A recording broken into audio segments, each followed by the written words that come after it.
नगर खजूरा गांव में भीमा मछुआरा और उसकी पत्नी रमा अपने बेटे बट्टू को लेकर परेशान रहते थे। बट्टू बहुत ही भोला और बुद्धू लड़का था। गांव में सभी उसका मजाक उड़ाते थे। बट्टू, ये ले मछली और चावल अपने पिताजी को दे आओ, और हाँ, गांव वालों से ज्यादा बात नहीं करना। ठीक है माँ, मैं किसी से बात नहीं करूँगा, सीधे पिताजी को खाना देकर आऊंगा।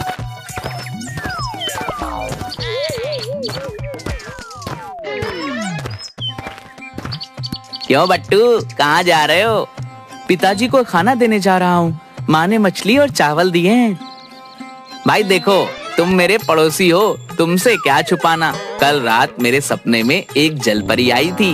वह बोली कि जो कोई भी कल मछली खाएगा वह 1 मिनट के अंदर मर जाएगा।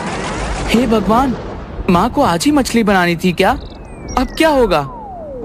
अरे पड़ोसी ही पड़ोसी के काम आता है। ये ले मेरा खाना, ये पिताजी को दे देना। वैसे भी मेरा आज खाने का मन नहीं कर रहा। लेकिन ये खाना, इसका क्या करूं? वो मुझे दे दो, मैं घर जा रहा हूँ। खेत में गड्ढा खोदकर इसे वहीं डाल दूंगा ताकि कोई जानवर या पक्षी इसे ना खा ले। बट्टू डुग्गू की सूखी रोटी और सब्जी लेकर अपने पिताजी को दे आता है। घर आने पर माँ को खाना खाते देख जोर से चिल्लाता है, माँ, मछली नहीं खाओ, मर जाओगी। ये किसने कह दिया कि मछली खाने से मैं मर जाऊंगी? डुग्गू बता रहा था कि एक जलपरी उसके सपने में आई थी और बोली थी कि कल जो मछली खाएगा वह 1 मिनट में मर जाएगा। हे भगवान, न जाने कब अकल आएगी इसे। मैं तो पिछले आधे घंटे से खाना खा रही हूँ, मुझे तो कुछ नहीं हुआ। दूसरे दिन बट्टू अपने पिताजी भीमा के साथ मछली पकड़ने नदी पर गया हुआ था। बट्टू, मैंने जाल फेंक दी है, तुम इसे अच्छे से पकड़े रहना। मैं थोड़ा हल्का होकर आता हूँ। अगर मछली फंसे तो उसे निकाल कर बर्तन में ढक कर रखना। ठीक है पिताजी, आप निश्चिंत होकर जाइए। उधर डुग्गू भी दूसरी नाव पर मछली मार रहा था। बट्टू को अकेला देख बोलता है, अरे बट्टू, आज अकेले मछली मार रहे हो, क्या बात है? वो पिताजी थोड़ा खेत में गए हैं, बोल कर गए हैं कि जाल को अच्छे से पकड़ कर रखना। सही बोल कर गए हैं, लेकिन उन्होंने पकड़ रखने को बोला था ना, फिर जाल को नाव में क्यों बांध रखी है? वह तो पहले से बंधा हुआ है। कोई बात नहीं, लगता है भूल गए होंगे। बट्टू जाल को नाव से खोलकर उसको जोर से पकड़े रहता है। तभी एक बड़ी मछली जाल में फंस जाती है। बट्टू, लगता है तुम्हारा जाल में बड़ी मछली फंसी है। हाँ, पिताजी बहुत खुश होंगे। हाँ, खुशी की बात है, तभी तो मैंने ताली बजाई तुम्हारे लिए। अरे, लगता है मेरी जाल में भी बड़ी मछली फंसी है। अरे वाह, आज तो बड़े अच्छे दिन है।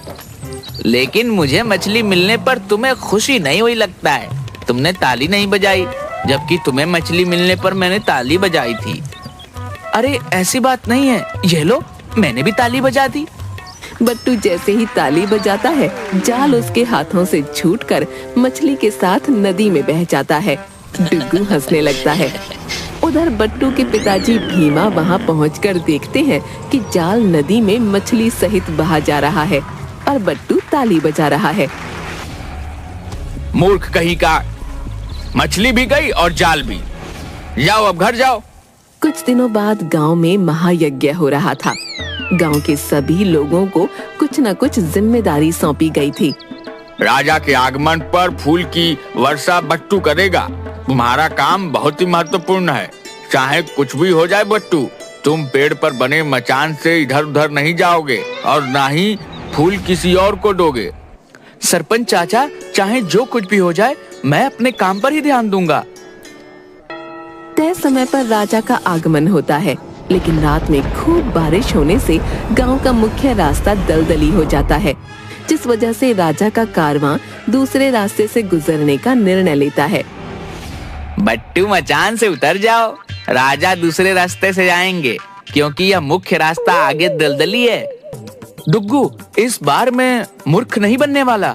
चाहे जो कुछ भी हो जाए, मैं ये मचान छोड़कर नहीं जाने वाला।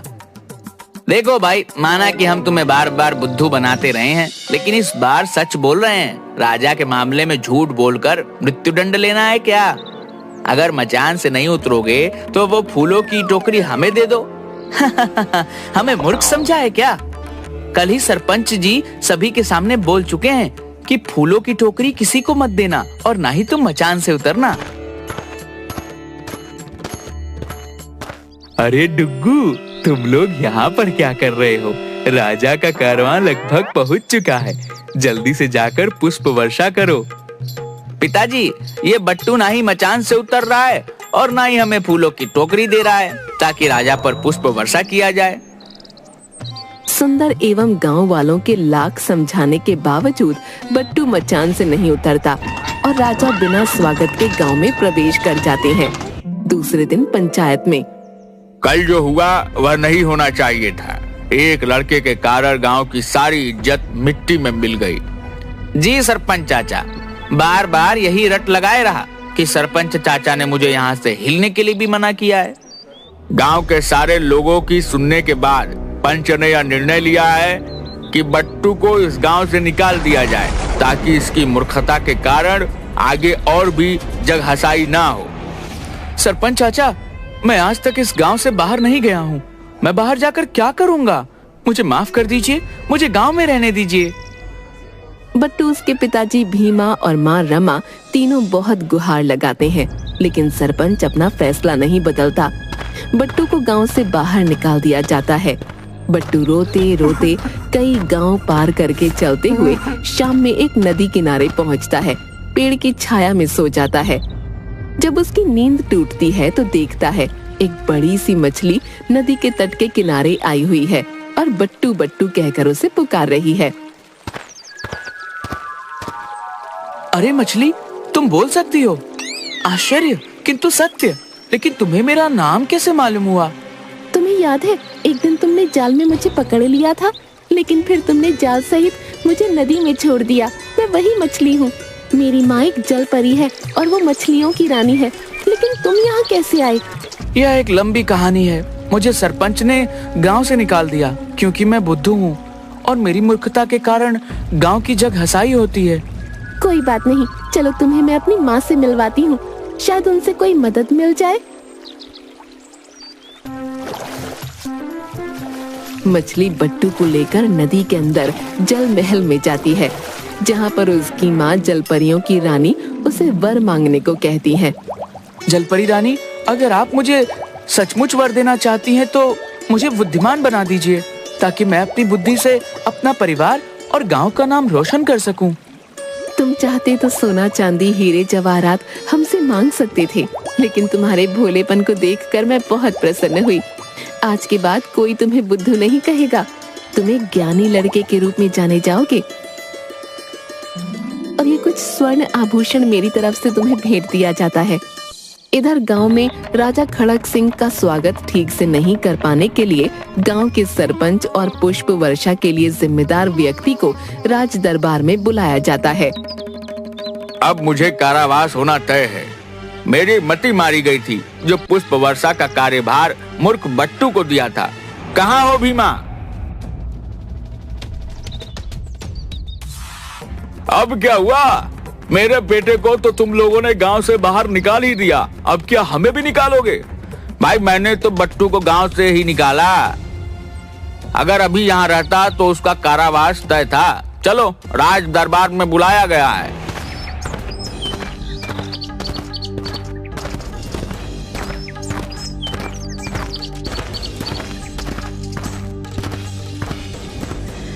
क्यों सरपंच, तुम्हें बताया गया था या नहीं कि मैं वहां आ रहा हूँ?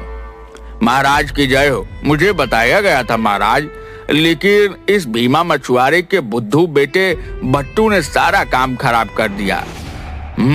तो फिर बट्टू कहाँ है? मेरे भोले भाले बेटे को इन्होंने गांव से बाहर कर दिया महाराज, वो भी एक छोटी सी मामूली भूल के लिए।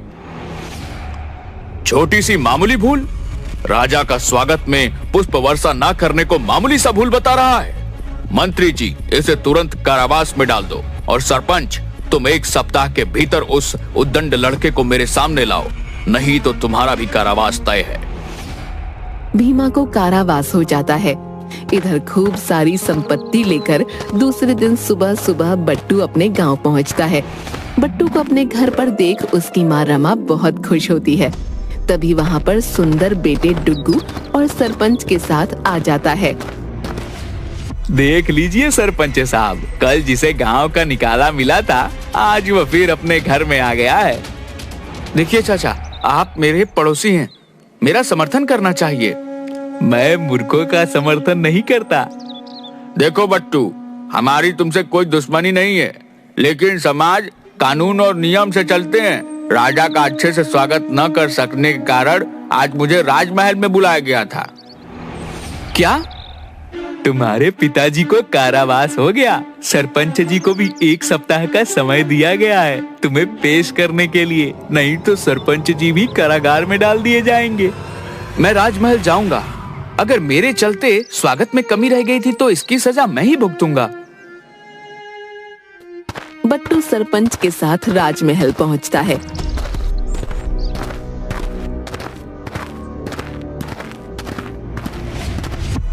बताओ बालक, मेरे स्वागत में पुष्प वर्षा क्यों नहीं किए?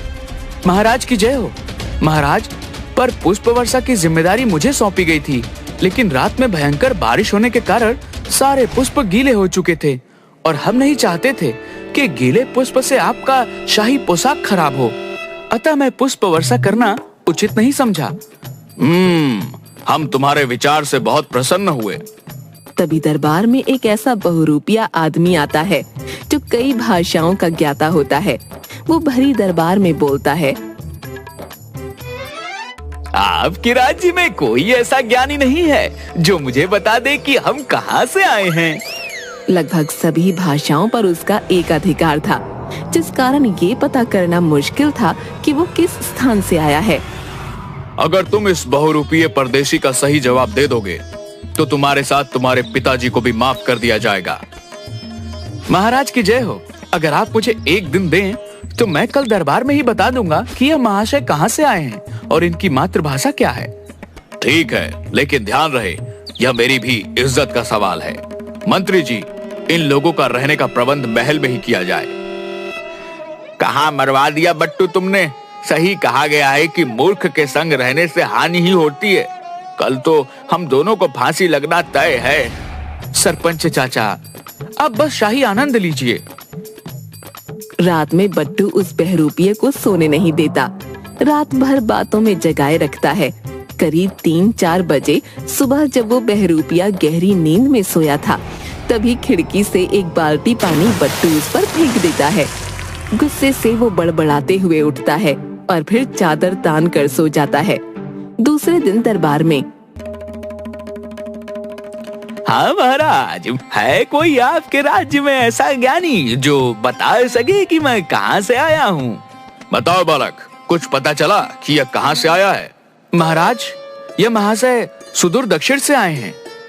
इनकी मातृभाषा वहीं की है। एकदम सही महाराज, आश्चर्य। 12 राज्यों में मुझे किसी ने नहीं पहचाना, परंतु यह बालक मुझे 1 दिन में ही पहचान गया। यह जानने की प्रबल इच्छा तो मुझे भी है कि तुमने यह कैसे पता लगाया? महाराज, कोई भी व्यक्ति अचानक आई संकट में अपनी मातृभाषा का ही इस्तेमाल करता है। सुबह जब महाशय गहरी नींद में थे, तभी हमने 1 बाल्टी पानी इन पर उड़ेल दी और ये अपनी मातृभाषा में गाली देकर सो गए। वाह, दिल जीत लिया तुमने। आज से तुम मेरे मुख्य सलाहकार नियुक्त किए जाते हो। मंत्री जी, अविलंब इसके पिताजी को कारागार से मुक्त किया जाए। इस तरह गांव का मूर्ख बट्टू अपने ज्ञान से गांव का सबसे बड़ा अधिकारी बन अपने गांव का नाम रोशन कर देता है। सारे गांव वाले बट्टू की जय जयकार करने लगते हैं।